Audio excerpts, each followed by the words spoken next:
Welcome everybody to our less than defined and completely unnamed Wednesday study class.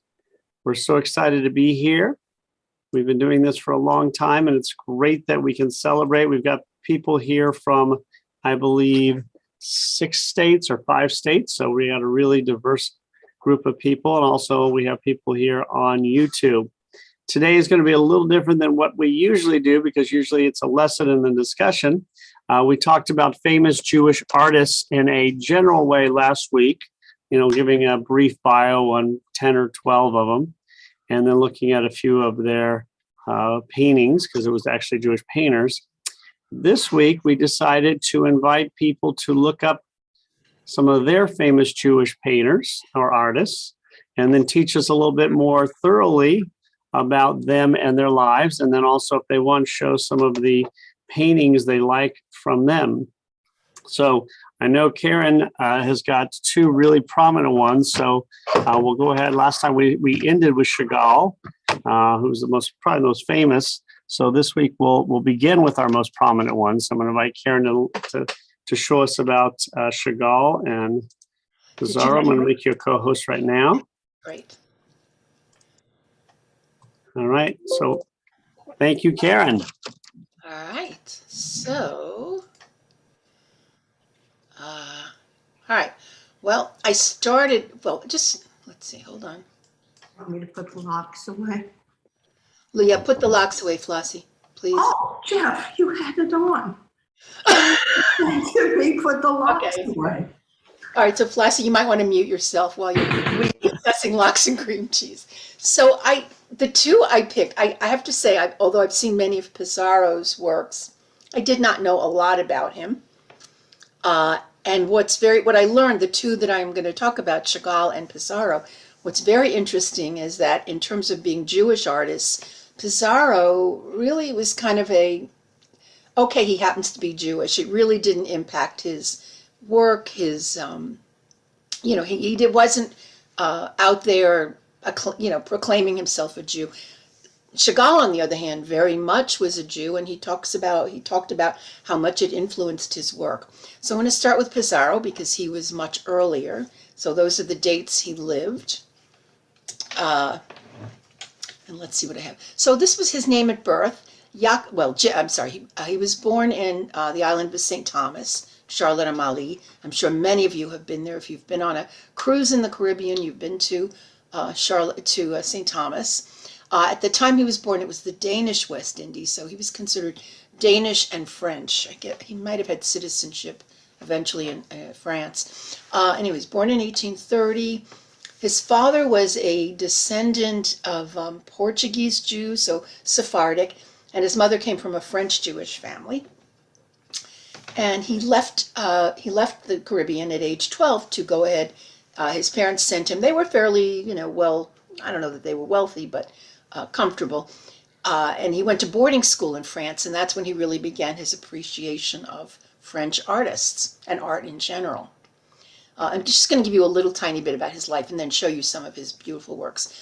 So he went back to the islands, returned to Paris in 1855, and he apparently established, can you all see this, or are you seeing a lot of people on this side? No, we see you, just you. Just me, okay, great. So he established this collective of 15 aspiring artists in Paris. He inspired such younger artists, and this amazed me, Gauguin, Cézanne, Seurat, Renoir, Van Gogh, and I'll show you something else in a minute. One of the things he did, where so many artists were portraying wealthy people and royalty, he really wanted to paint the common man, quote unquote. And he also did paintings in very natural settings. There's another quote, without artifice or grandeur. And so you'll see in a minute some of his paintings. Again, he was also well known for his landscapes. And this I found so interesting. I did not know this, in spite of growing up in New York and frequenting the great art museums there. His importance resides in his contributions to both Impressionism and Post-Impressionism, and he's considered the father of all the Impressionist painters, which I did not know. So hopefully now you know too. All right, and many of them considered him. There are lots of quotes out there. Many considered him their mentor, and apparently there were 8 Impressionist exhibitions in Paris between those 12 years, and he was the only one of the artists to exhibit at all 8 of those. So he really is another quote I read about him was they called him the Dean of the Impressionists. So maybe it's from French and they translate it as Dean or Father. Anyway, that's all the stuff. So I just want to share with you, first of all, some of his common people paintings.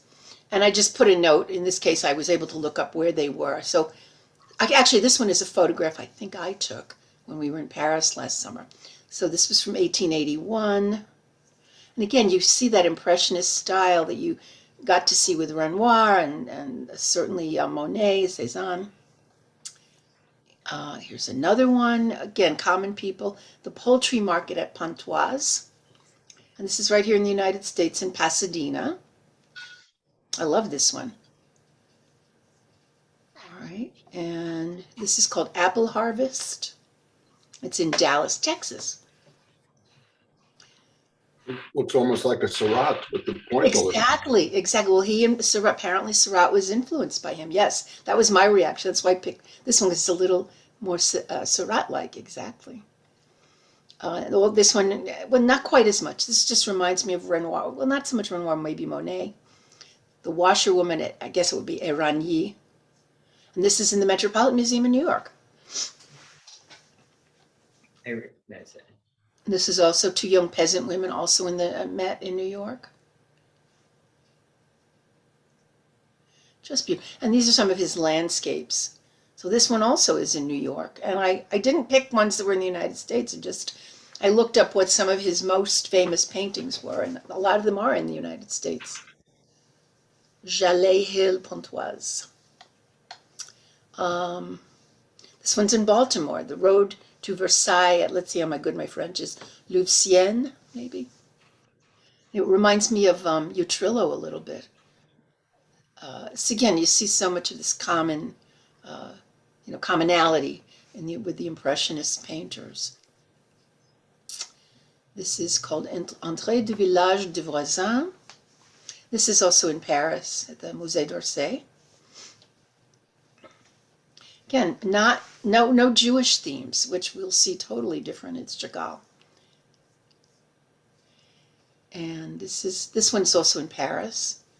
I think this is, because it's a little askew, this is one of my photographs from our visit last summer. I don't even know how to pronounce. I know I can say Église, but I don't know which Église it is. Canoca, I'm not sure. Okay. Another one. This one, he did a whole series. There were apparently 14 paintings, different times of day. And you can kind of go, you can see a lot of them online, but this one's called The Boulevard at Montmartre at Night. But he's got them in the afternoon and the day, kind of like Monet with his water lilies and all different. This was a whole series of 14.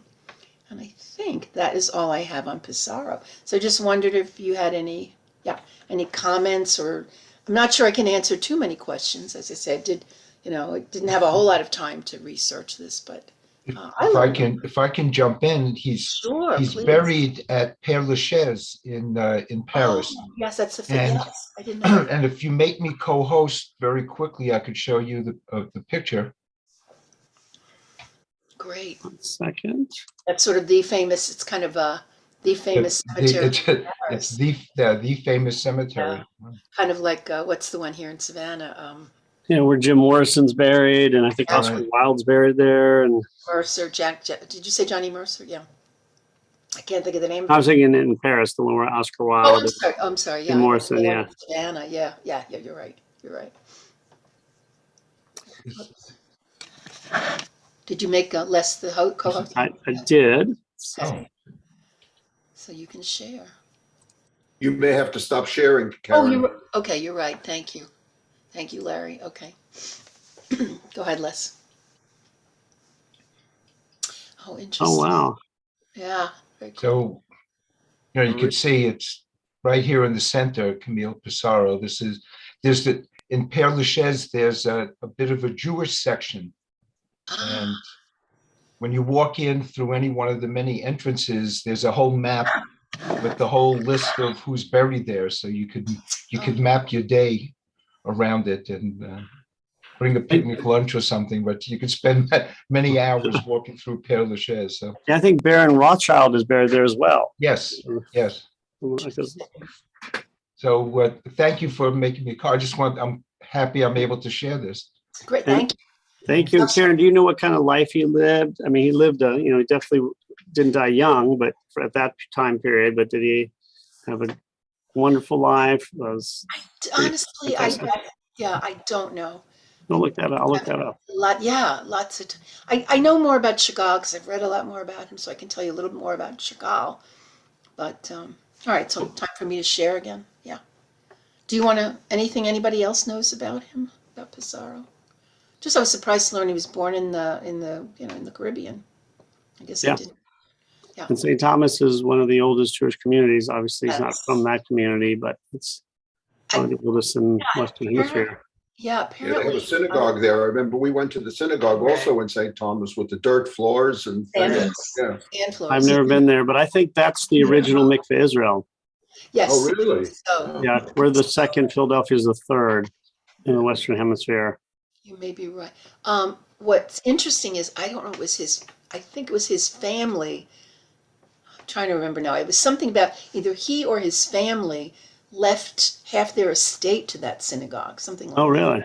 Yeah. So I believe it must have been his parents because they stayed in. They were But anyway, yeah, they really endowed that synagogue. So very interesting. And when I think of Danish Jews, I think of have anybody seen the movie Mighty Wind? Oh, Where they're yeah. doing I guess PBS special with these old, rock groups from the '60s, and one of the guys is like the 6'6", really thin, blonde hair guy. I forgot the name of the actor. Was in St. Elsewhere, and he's Jewish, and he's trying to speak Yiddish with his very American accent. And it was just hilarious. Funny. Meshuggah, you know what it is? That's when I think of Danish Jews. All right, Karen, would you lead us in Chagall, and then we'll have Larry go after that. All right, let me get back to this. Okay, you can see it now? Yep. You got And that me. last painting is beautiful. I think I've seen this one right here, the Boulevard. This one's in London, yeah. Yeah. I should have let's see. Didn't go to Montmartre. If I can go to the next one. What happened?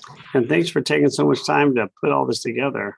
Oh, this one, Chagall, Chagall, well, I'll tell you in a minute. Chagall was obviously much later, 1887 to 1985. So he only, died not that, well, I guess it is that long ago by now, but certainly well into my adulthood. I think Chagall first came to my interest when I was a teenager. Obviously, I saw his works in New York. He was from the same city, Vitebsk, which was Russia then. It's now Belarus.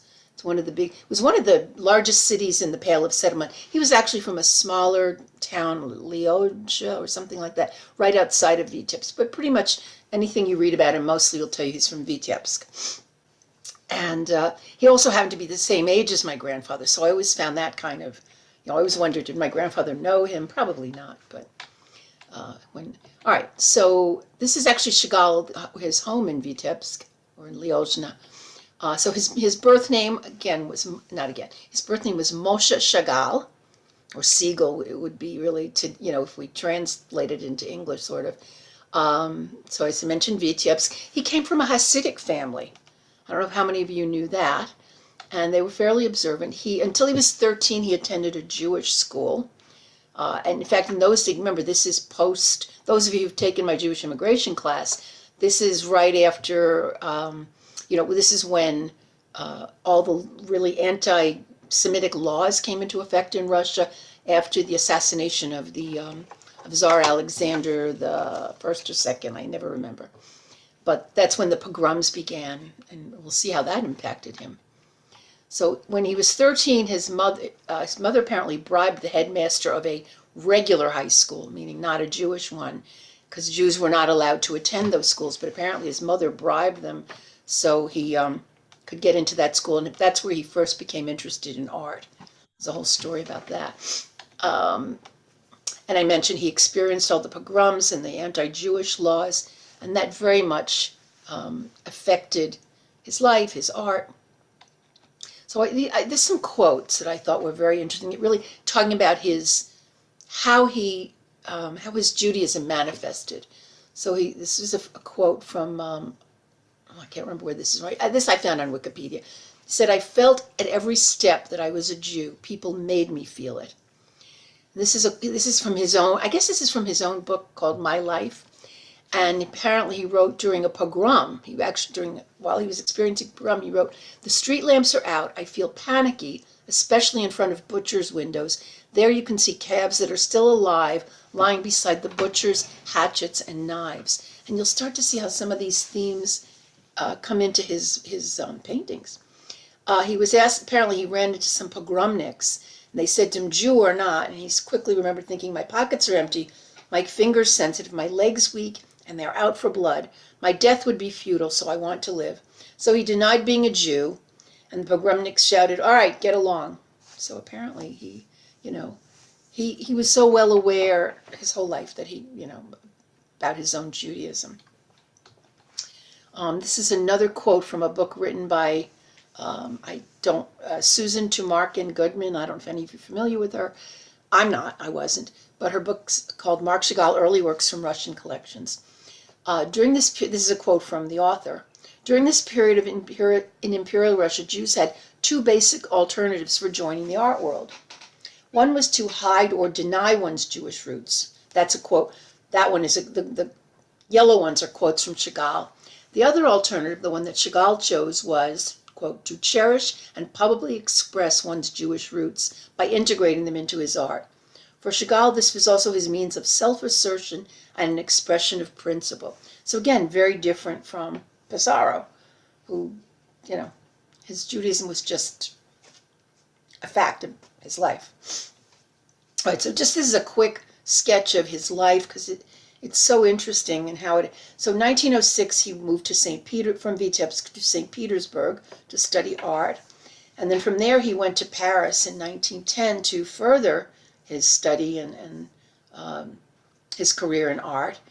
And he had, probably many of you know, and you'll see her in many of his paintings, his childhood sweetheart was Bella Rosenfeld. And so in 1914, he returned to Vitebsk with the intention of marrying her and then returning to Paris. But of course, what happened in 1914, World War I broke out. So he ended up staying in Russia until, well, I guess by then it was the Soviet Union, because exactly that. First it was World War I and then the Bolshevik Revolution. So eventually in 1923, they returned to Paris, the two of them, he and Bella. And they had a daughter, Ida. I'll share something about her a little later. And then when the Nazis invaded Paris, which I think was 1940, they fled to the south of France. I want to say Toulon is where they lived. I don't remember. But somewhere in the south of France, hoping to avoid, that maybe the Nazis hadn't conquered there or hadn't invaded there yet. But eventually when the Nazis occupied all of France, he was able to escape to the U.S. His daughter, apparently, who was very instrumental in getting him, really she managed his career and his art. I can't remember his name, Barr, I think. Anyway, Ida worked with somebody from the Museum of Modern Art in New York, and through some act that they were protecting people who were caught up in the Nazis, people who, I guess, of note or artistic people. Anyway, somehow they arranged to smuggle him and his art. They managed to smuggle a lot of his paintings out and got them to the United States. And he stayed there until 1948. And unfortunately, his wife, Bella, died. I forget what she died from. But while they were living in the U.S. And so she's still buried here. Not still, she's buried here in the U.S. All right. And this is just a few photographs I found of Chagall and his wife. And particularly if you look at the one on the left, she often posed for him, as did his daughter. But Bella particularly, and you can see her in so many of his works. She really was his favorite model in the early, up until she died, of course. All right, so then he comes back to France after World War II, and he moved to a beautiful town. I don't know if any of you have ever visited. It's called Saint Paul de Vence. It's actually considered one of the prettiest small towns in France. That's a picture of it, actually, that I took. We were there about 8 years ago, visited St. Paul. I didn't know at the time that Chagall lived there. I learned that while I was there. And then he later married a woman who had been his housekeeper. Her name was Valentina Brodsky, or Vava was her nickname. And I don't really have much more than that about his personal life. But these are pictures actually I took. We visited his grave in St. Paul de Vence. So you can kind of just see, if you look at the inscription, it's got Marc Chagall and then Vava. And then also on that, what's the word? Not tomb, but stone, is her son, Michel. I think it's Michel Brodsky, I believe is his name. Anyway, you see Vava, Chagall, Marc Chagall. All right. So I wanted to start by sharing you some of his beautiful, and many of these you will recognize, and I don't remember where. I think this one may be in New York. I'm not sure. I believe it, maybe at the Museum of Modern Art. I honestly didn't, I forgot to look it up. But I know it's from 1911, I in the Village. And this one always fascinated me, so it must be in New York, because, the pictures are Vitebsk, and he talked about the cows and just this rural life he remembered. So that's one of his famous ones. Another one, The Fiddler, from 1913, and this is in Amsterdam. But again, also you can see Vitebsk in the background. So I guess maybe that's why I've always, as I think I said this, always felt so drawn to Chagall. And his paintings kind of, to me, are like this is my grandfather's life. The Birthday Village. And you can see, if you look, the woman, I mean, that is Chagall and his wife. That's Bella. Clearly. You just saw her picture. I don't know where this one is. The wedding. He did paint a lot of wedding scenes. This is 1944. And again, it's if you look closely, I'm pretty sure you can see signs that it's a Jewish wedding. The menorah, the lower left. And I think he's probably, I'm not sure what he's wearing, if he's wearing a kippah, or I guess it's a top hat, again, Hasidic background. There's another one, The Falling Angel, 1947. This one's interesting. You see I'm not sure who, it's maybe a rabbi with a Torah, but at the same time, if you look over to the right, and I presume that's just something representing, again, Vitebsk, you see a cross, a crucifix with Jesus, presumably. And again, these fiddler themes. All right, and then another series, he did a lot of, this is just one of them, he did a lot of paintings of circuses. Circi? What's the plural of circus? But anyway, that's a theme that emerged. In his, Michael, I'm looking, I don't know what the plural is, but I anyway. think it's circuses, but that would be a guess. Circuses, yeah, well, you all know what I mean. So again, another theme that emerges. There are many, many of these. I could, we could fill 2 hours. I could teach a 4-week class on Chagall. I discovered there's so much about him and his work. Again, a couple of pictures of wedding themes. You'll see. All right, and then I want to show you some other things you may not know about his work. So he apparently, this one I love. This is, I didn't take this picture, but I did not know about this either. Stuart and I visited the palace, the Paris Opera House, the Palais Garnier, last summer, and apparently, and I forget what year it was, in the 60s, I believe, that Chagall redid the ceiling in the theater itself, the opera house. And I'll show you another photograph of it. He painted this new ceiling, and it's all scenes from different operas. It's just, it's hard to really appreciate it, but it's magnificent. Here's just another photograph, just of, if you were standing right under it looking up. It's gorgeous. It's just gorgeous. Okay, so that's the Paris Opera House. He also did, again, lots of he apparently, while he was living in the U.S., he started painting stage sets. And I think this one was done in Los Angeles, maybe, but apparently he spent quite a bit of his career painting stage sets. So I was surprised. That I had read about not long ago, but that surprised me too. And then about his Jerusalem windows. I'm sure many of you, if not all of you, have seen the Hadassah Hospital windows, which are the 12 tribes, I believe. Correct, Rabbi? Yeah, the 12 tribes. Yeah, and I've got a couple more, so you can try to get all of them in. But I'm sure many of you have seen them. They are just, famous. Lots of people have the collection of them, framed. They're on book covers. But he also did a peace window for the United Nations in 1964. It was partially paid, it was a gift from him, but also from the employees at the United Nations.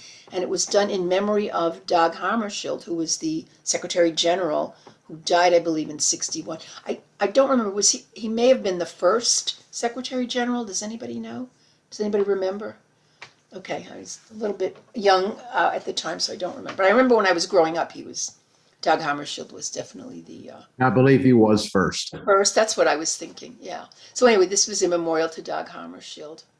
I died in a plane crash in Africa, I guess. Is that what it was? Okay, didn't remember. Thanks, Jeff.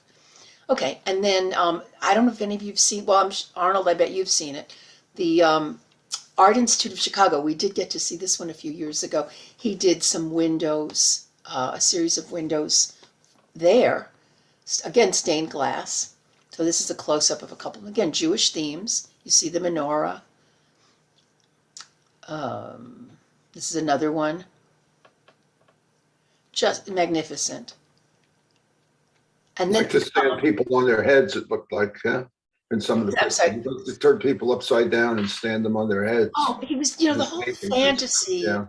They're floating and It's interesting. The Nazis apparently when they condemned his work as just they made him degenerate, yeah. exactly, absolutely. It was degenerate and it wasn't art. And luckily, he was able to smuggle so much of his art out, or his daughter arranged it. All right, and then this was interesting. There's a cute story to this. This was Spoleto just a few years ago. Well, not this. This is the play. A cousin of mine who has a home near Charleston sent me a note saying, "Do you want to join us? We want to go to see." And the email read, "The Flying Livers of Vitebsk." And I'm wondering, what the heck could that be about? I know. Well, it was a typo, but I'm trying to picture flying livers, and it doesn't occur to me.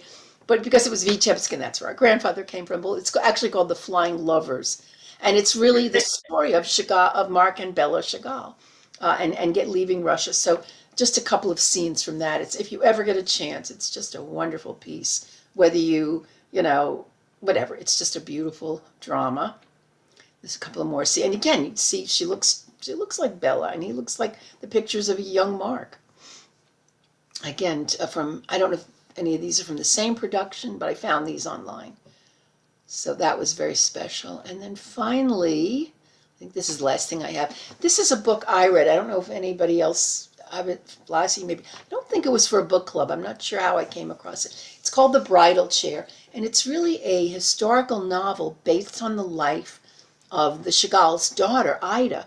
But it gets into a lot of what life was like living with him. She managed, as I say, she was like his agent, basically.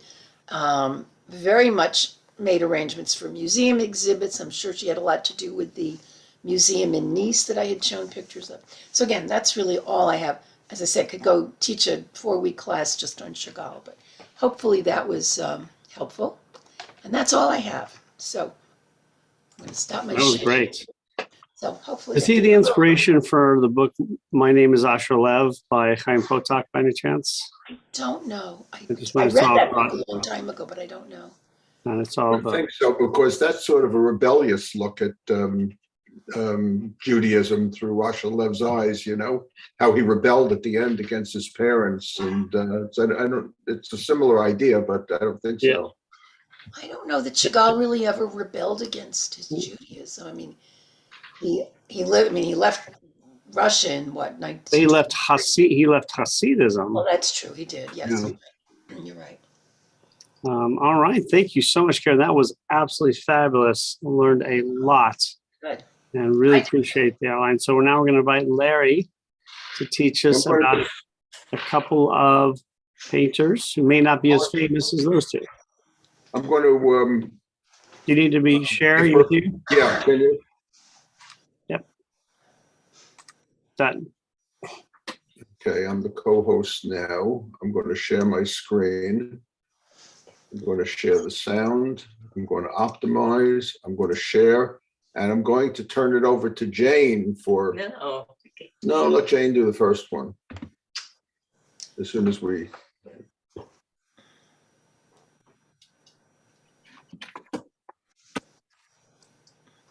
Let's see if I can get to the correct screen here.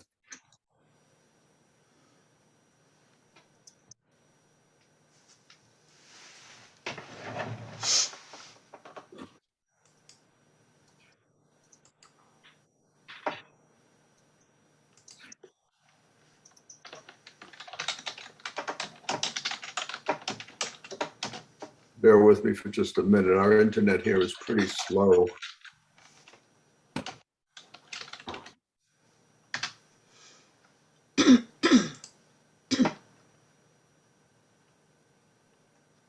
Jane's going to do one on Modigliani. If it comes Well, up. since you passed it to me, I can tell them that. No, sorry.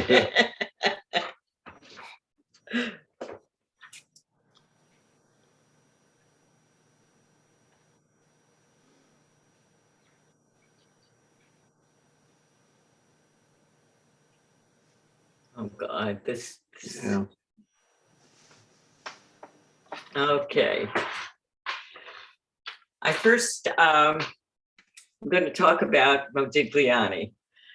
Amadeo Metigliani, who was born in 1884 and died in 1920. Not a very long life, only 35 years, 35 and a little bit. I first became kind of interested in him when I went to an exhibit at the Modern Art Museum in New York.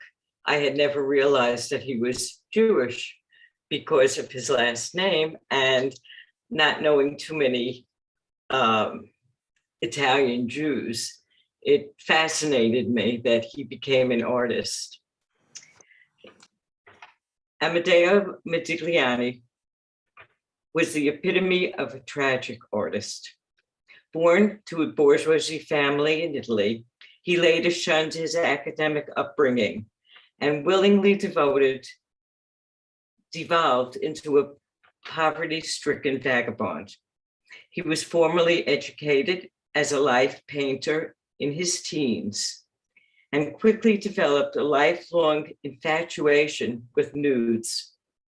In 1902, he moved to Florence to study in the Academy of Belle Art at the Free School of Nude Studies. And a year later, he moved to Venice as a fledgling artist, where he smoked hashish for the first time. It was only after he discovered narcotics that he developed the philosophical belief that the only path to creativity was through defiance and social norms and disorder in life.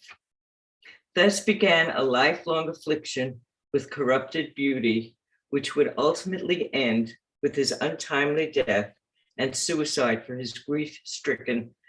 They can't decide whether he was really married to her or not, so I put paramour at their unborn child. He actually had 2 children with one child, and she was 8 months pregnant when she committed suicide.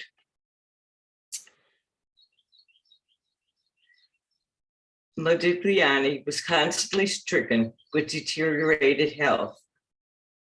He had 2 bouts of pleurisy when he was 6 years old, and 6 and 10.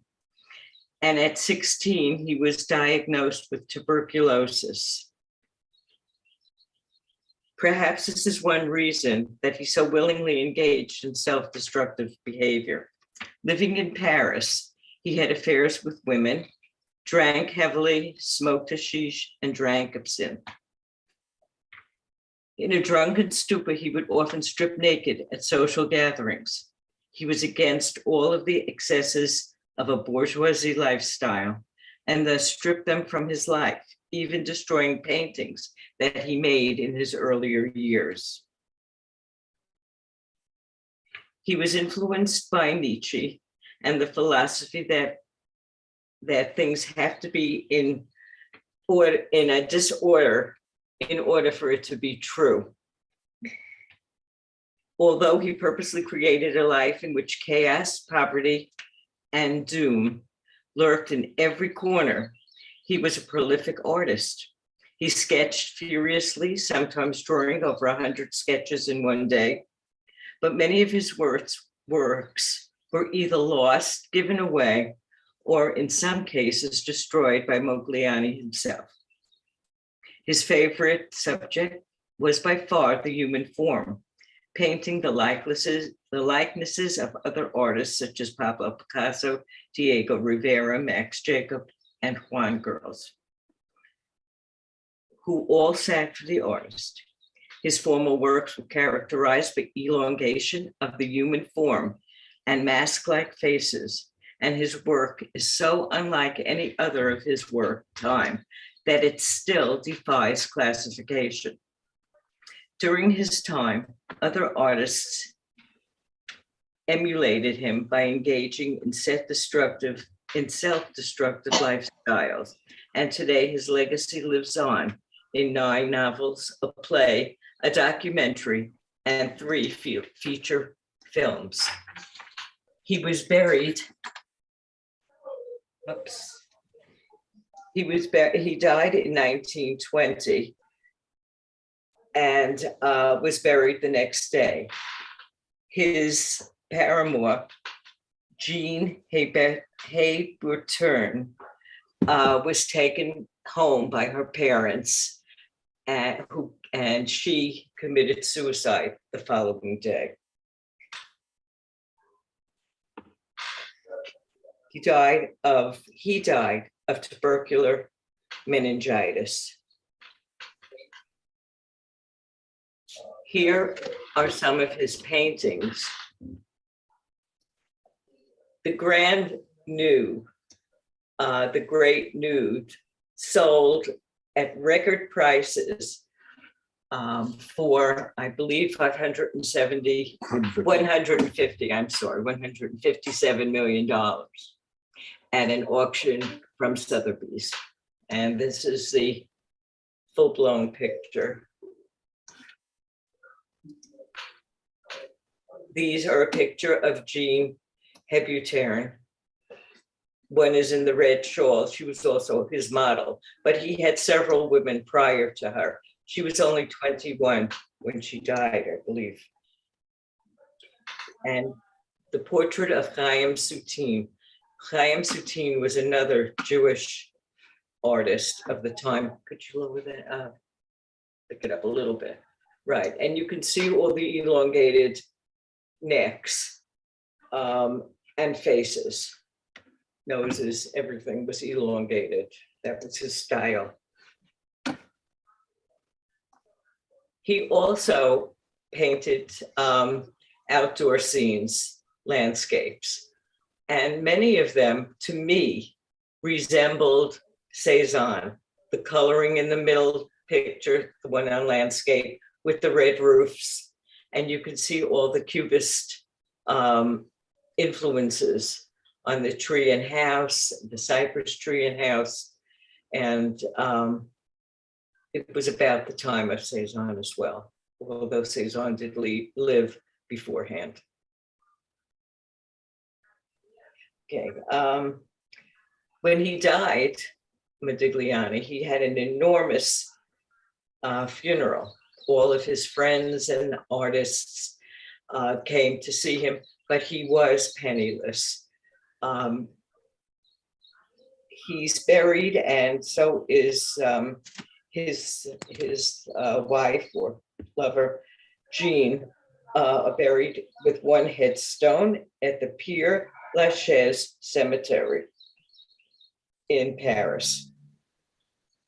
And on the single tombstone that honors them both, his epitaph reads, "Struck down by death at a moment of glory." And hers reads, "Devoted companion to the extreme sacrifice." That ends my presentation. Janie, Yes. hi. Maybe I didn't understand. You said, did he commit suicide or not? She did. He did not commit suicide. He died from tuberculosis, Okay. thank you. meningitis that complicated by tuberculosis. Okay, I thought that he committed suicide because she died. Okay, I had it in the wrong order. Thank you. And was there, They died a day apart because she had committed suicide right after him, right after his burial. was there a family feud about where he would be buried? I thought I read that as far. It said Paris. It said Paris in the Pere, P-E-R-E, which is Father, Lachaise Cemetery. And they said it was in Paris. Jane, that was Originally, she was not buried there. I'm sorry? Originally, she was not buried there. His partner was not buried there. But after a few years, her family released her body. I they read are. that because they wouldn't let her be buried with him, the family. Right. All right, thank you very much. Very interesting. Thank you. Thank you. Noelle's been raising her hand. Noel, did you have a question? Do you have a question, Noel? Yeah, I have a comment. When I was studying art in New York, and there was either an exhibition or a museum, and I walked in, and the first thing they said to me was, his name is not pronounced Modigliani. It is pronounced Modigliani. And I, was a young kid. You agree, Karen? I just Yeah, no, that's have correct. always That's Italian. called it Modigliani. We don't say lasagna, we say lasagna. Same idea, the G, Modigliani. We don't pronounce the G. You painted his style, Noel? Have you painted in his style? Oh yeah, I loved his work. And I was like 20 years old studying art in New York, and because we were tied to the Parsons School of Design, I got to go places that nobody else could go. So I had some wonderful experiences, but I will never forget that. That is not the way you pronounce his name, and so ever since then, I call him Modigliani. And he lived fairly long. If he had tuberculosis in his teens, he still lived another 20 years with it. So that must have been such a struggle to do all that art. Yeah, they think that he may have started with the drinking and the hashish because of that, as a way of hiding it, because people were afraid of tuberculosis. Right. And so, this masked it a lot. And they figured, oh, he's drunk. Did you ever watch the TV show Laverne and Shirley? Yes, of course. Lenny and Squiggy, the two friends. Yeah. Well, the guy who played Squiggy, like in the 80s, all of a sudden became a drunk, and all his friends couldn't keep it. He just was always drinking. And they found out later he had, I forgot what disease he had, and he actually didn't drink, but he knew that if people found out he had this disease, he wouldn't be able to be an actor anymore. But if they thought he was a drunk, he would still get parts. And so for like 15 to 20 years, he pretended he was a drunk. Wow. I know, isn't that sad? Yeah. Yeah. Yeah. Well, that was fabulous. Any other questions before we go on to Larry? That was really, I've loosely heard of him, but I hadn't heard anything about his story. So that is I didn't. very different than some of the other ones, because most of the others we talked about have, long lives, even if they did and he died so young. Chagall was 98 when he died. Yeah. 97, 98, yeah. Yeah, I have quite a few Jewish artists. I don't think I'll get to all of them. Maybe we could do this at another time. But the one I really wanted to talk about, there's so many there, but I picked out four, not particularly famous, not household names, any of them, but amazing stories behind them. And the first one I wanted to talk about was a guy named Arthur Schick. Schick, I guess would be a pronunciation for his name. And I had never paid much attention to it, but if you looked at some of the covers of the magazines, Arthur Schick was very, very prominent in producing covers, particularly during World War II. And here's one that he produced of the Japanese commander, Admiral Yamamoto, who was responsible, I think, for the attack on Pearl Harbor and things of that nature. Very interesting background story with Arthur Schick. He was, let me see if I could find my notes on him. He was born in Poland, in Lodz in Poland in 1894. And he then trained in Paris in the 1920s. And in 1940, he came to America, where he wrote, "At last, I have found the home I have always searched for." He relished the American way of life and American democracy. Prior to that, in 1919 in Poland, and he had a strong connection to Poland, he was the director of the Department of Propaganda for the Polish Army. And in 1919, Poland and the Bolsheviks were at war, and he was captured actually by the Bolsheviks. When he came to the US, he started doing artwork. Predominantly, he is known as an illustrator. So what's the difference between an illustrator and an artist? An artist, you take his pictures and you hang it on the wall. An illustrator, you take the pictures and you put them in a book and a magazine. Okay, that's my definition. So an illustrator can really reach millions and millions of people through magazine subscriptions. And that's what Arthur Schick did, and that's what he's really famous for, or not famous for, but he was noted for.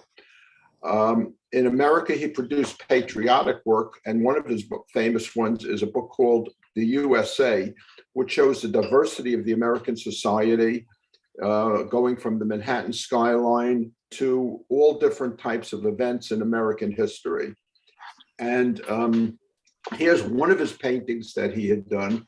And he says, "A Jewish artist cannot be neutral." And it shows him as a Jewish artist here, as an illustrator, and they're beautiful illustrations. And hovering over this Jewish artist is Goebbels, who is looking at him through, trying to broadcast and see, and literally jumping off the page is a picture of Hitler. I'll just quickly run through some of these. And he also produced, at the time of World War II, Franklin Roosevelt came out with his speech, famous speech of the Four Freedoms.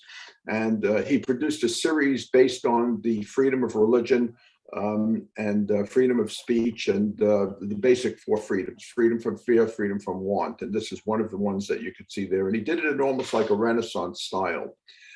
He produced a series of Jewish soldiers. And this is kind of a terrifying one, because here you have a Jewish soldier and he's not captured by the enemy, but he's captured by KKK. He produced something, biblical stuff, the Book of Ruth. And here he shows Haman apparently being hanged, he looking at it and drawing at the same time. And here you see a picture of Ruth. I'm sorry, it's too small a picture to really see it over here. But just gorgeous, gorgeous work. You can see some of his paintings are in a book called The Art and Politics of Arthur Schick. Some of his paintings are pretty horrific. And look at this one painting of, a Japanese type soldier with a Nazi costume on, holding all of the holding all the Nazi paraphernalia. And here you can see a whole parade being followed by, some kind of a mythical figure of Germany, or some, mythical Norse figure, following them in a parade with the skulls, and some of the figures you could make out as being, prominent Germans at the time. He produced a beautiful Haggadah, which I tried to look at online, but unfortunately it's copyrighted, so I couldn't get too many images. He was from the city of Lodz, and he started this Haggadah on 1940 when he was in the United States. It was one of his first paintings in the United States, a World Series.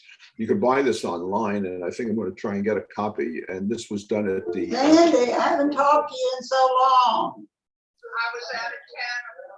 I'm sorry, I couldn't hear. Where did you go?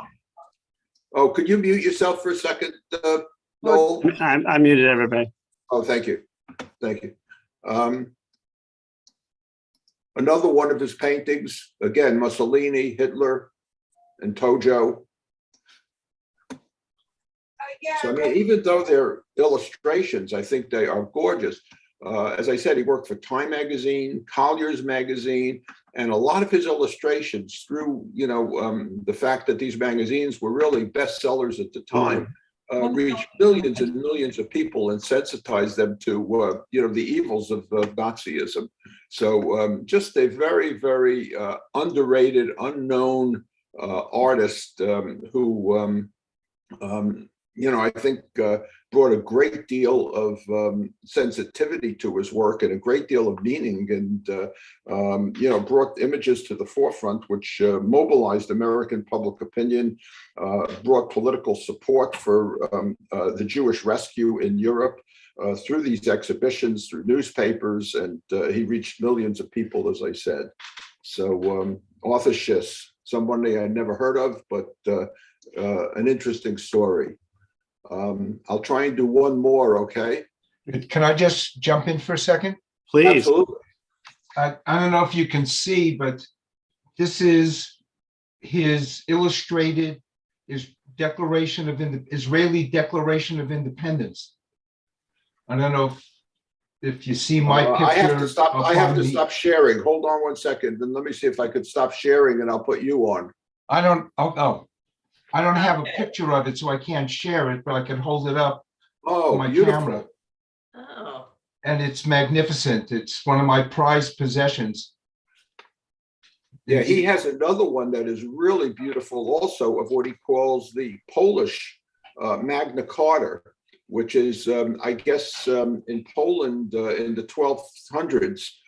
There was a declaration that was signed by whoever it was, the Polish king or something like that, that is also kind of thing. And he has a tribute to Thomas Jefferson that is just gorgeous that you get on, online. Hold on, let me get rid of that. He has a tribute to Thomas Jefferson for religious freedom that is just beautiful, with a lot of the sayings of Jefferson. Larry, Yeah. how long did he live? You told us when he was born. We don't have any other information. Yeah, let me see if I have his dates. He was 57, 1894 to 1951. Oh, thank you. oh. He's Where did modern. he live in the United States? Do you know? Mostly in New York. Mainly New York. Mostly in New York. Yeah. He came to the United States in 1940, I believe, just about at the time of the invasion of Poland. And I think his first work, as I said, was that Haggadah, which you could look at online. You can even buy a copy of it for like $10 or $15, I believe. Used copy of it in paperback. Thank you. Never heard of them. Thank you very Yeah, much. but gorgeous illustrations. Sometimes Yeah, that was great. illustrators sometimes don't get the press. Of course, Norman Rockwell, did also the Four Freedoms, and Andrew Wyeth's father, N.C. Wyeth, illustrated a lot of books and things of that nature. And Yeah, famous. some of the illustrations are just magnificent. Yeah.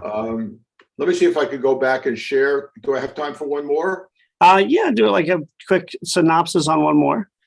Okay, hold on one second. Let me share and see if I could find another one that would be of interest. None of mine a quick synopsis, unfortunately. We'll take a few minutes. We can also finish another time. Okay, we can finish a different time. Let's see who's on this one. I don't even know. Rabbi, My computer's so slow. Are we still on? What, Flossie? We're talked still about at the set beginning. for next week. getting- Yes, and I'll announce that at the end that we're going to go to Gellert's. And I'll Okay, send we're out not an talking- email. Okay, Moses Ezekiel, Oh, my God. who I never heard of. And this is what Moses Ezekiel looked like. Let me find my notes on Moses. And he was considered to be the first Jewish American artist who had received international acclaim. He's a graduate, and here he is, of Virginia Military Academy. He was born in 1844 in Richmond, Virginia, and attended VMI, and he served in the Confederacy. And not only did he serve in the Confederacy, but after he died, he is buried in Arlington Cemetery in section 16, which I never knew about, which is a section that is devoted to the soldiers of the Confederate States of America. And there's some 400 Confederate soldiers that are buried there, including Moses Ezekiel. So quite unbelievable. Another Confederate soldier, an artist Confederate soldier. So what is he famous for? If you go to Philadelphia, and if you had been there in 1876, the 100th anniversary, they would have unveiled this statue of religious liberty at the Philadelphia Exposition 1876. It now stands in front of the outdoor art gallery and in front of the, and there's a copy of it outside the Museum of Jewish History in Philadelphia. So he was really a well-known sculptor. He received something like, he went in 1869, he went to Europe, and particularly in Berlin and in Rome, and he had won something like 7,200 awards, including an award from the Emperor of Germany, which is called the Cross of Merit for Art. And in Italy, King Victor Emmanuel knighted him.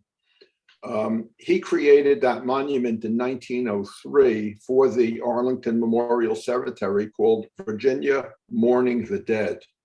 And that's where he's interred, as I said, in Section 16, which is the Confederate section, which has 482 soldiers. His father was a fellow named Jacob Ezekiel, and they lived in Baltimore, where his father founded the Hebrew Benevolent Society. And in addition, you talk about things that two things can be true at the same time. He founded the Hebrew Benevolent Society, and his father ran a dry goods store. And the major items that the father sold were clothes that went to slaves who were about to be auctioned off. They wanted the slaves to look good. So he had a specialty clothing store for slaves, for buying slave clothing, which a couple of days ago, and this is something, Les, if you're on, you can jump in here, that Les talked about in our meeting at Las Vegas with the Las Vegas group. This was about a week or two ago. Princeton University was going to do an exhibit of Jewish artists, and they canceled it at the last minute because of outrage over ties to the Confederacy. And here you see some of the works, actually. This is Moses Ezekiel here in his studio, and here you can see the Statue of Liberty, one of the, what do you call a maquette, which is a smaller version of the sculpture. And over his ties to the Confederacy. So what were his ties to the Confederacy? Obviously, he sculpted the memorial, but even in addition to that, he was one of the leaders of what is called the Lost Cause movement. Now, what's the Lost Cause movement? The Lost Cause movement is kind of a movement which tends to legitimize slavery.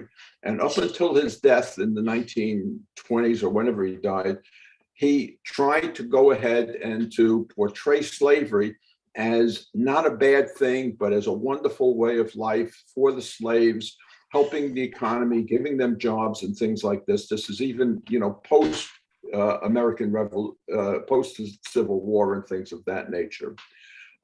Princeton University is pretty savvy to some of these things because of some things that have happened at Princeton and in other universities, where when they were doing some renovations outside of the president of Princeton's house, the fourth president of Princeton's house, which was in the 1780s, he was the president, they uncovered some interesting things. This is the fourth president, a fellow named Samuel Finley. Well, what they uncovered at the time was a document that was a for sale sign, and this is parts of that document. And apparently Finley was selling his goods at this particular time, and he was auctioning off all of his goods. And included in the auction were several slaves. So here you have now the president of Princeton University as a slaveholder, and they found this document, which was a for sale sign of the goods, and you can see some of them, women and children, being auctioned off. So what? Excuse me, 1 second. Just get rid of the phone. So what this modern artist did, Titus Kafour, is he took the painting and he redid the painting of Samuel Finley, And over the painting of Samuel Finley, he took a copy of that original poster, which was the for sale sign, and he cut it up into different pieces, and he has it now. And if you go into the Princeton University Art Museum, you can see both of those. You can see the Finley painting, and side by side with it is the painting that Titus Kafour, who you see here. In addition, if you go to, Kafour did other paintings, and this one is particularly interesting. This is at the Mass Smoker up in North Adams, Massachusetts, and you can see Sally Hemings, who is coming forward out of the profile of what Jefferson is from the Jefferson nickel, and he's got the two of them superimposed. So quite an interesting statement. Yeah. Quite a character, Moses Ezekiel. To his dying death, he avowed the interests, the positives of slavery. Yet he is famous because of his statue of religious liberty. And once again, it came to the forefront just a few days ago with the cancellation of the exhibit at Princeton University. So very interesting story of a person who is an internationally acclaimed, someone I knew nothing about. That's it. I'm going to stop sharing. All right. Thank you, Larry. That was excellent. I have about 3 or 4 others that I wanted to talk about. We'll do them at another time. I hadn't even heard this last one, so that was really terrific. And so I think we learned a lot today. If we want to do this again, we've got a bunch more out there. But for next week, we are going to take a pause from Jewish artwork as we're going to meet at Eva's house. Thank you again so much. It's going to be the same time, 10:30. We're going to email the address. We're going to talk about Passover. So inviting people to bring any of their favorite Passover foods, although it's not Passover yet. That'll be in a couple days. But there's no reason we can't get to our favorite Passover foods. My favorite Passover foods are rack of lamb, prime rib, sirloin, Yeah. No, we'll bring all of those. herring. All right. Yeah. That's- So, of course, and then, you know, just anything that's really delicious and expensive. That's what we're going to do. So Be nice, that'll I be think. next. We'll be online as well. So we'll be online for that as well. So that'll be next week. So if you have any questions, please contact Eva. And if you have anything you need from us, just let us know.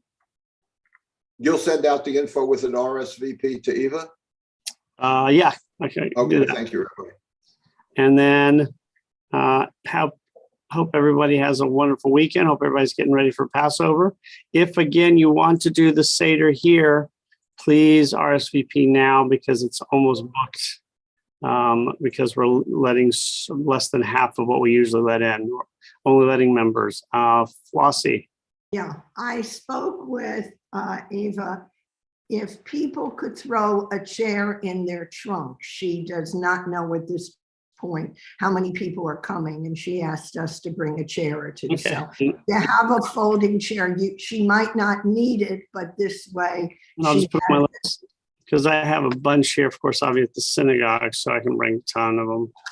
well, Let me just put that down before I forget, though. like I said, she might not need it, but this way we have it if she does. Just in case. Eva, can you unmute? Eva, it looks like you're trying to say something, but you're muted. I didn't know she was I'll help her unmute. Just unmute. Eva, unmute yourself. Yeah. I just wanted to remind about a cat that we have in case somebody has an allergic thing to a cat. Thanks. So just a reminder. And we're looking forward to it again. And then when we're there, we can discuss what we're going to do for May for our in-person one. Maybe you can give us the email or something. Rabbi, are you up to? I'm going to email the address to everybody and the information today or tomorrow. Are you up to a bocce game before the Rabbi? Maybe. Yeah, Yeah. give us a call and maybe we could organize a bocce game before. I just want Sheila on my team if we play.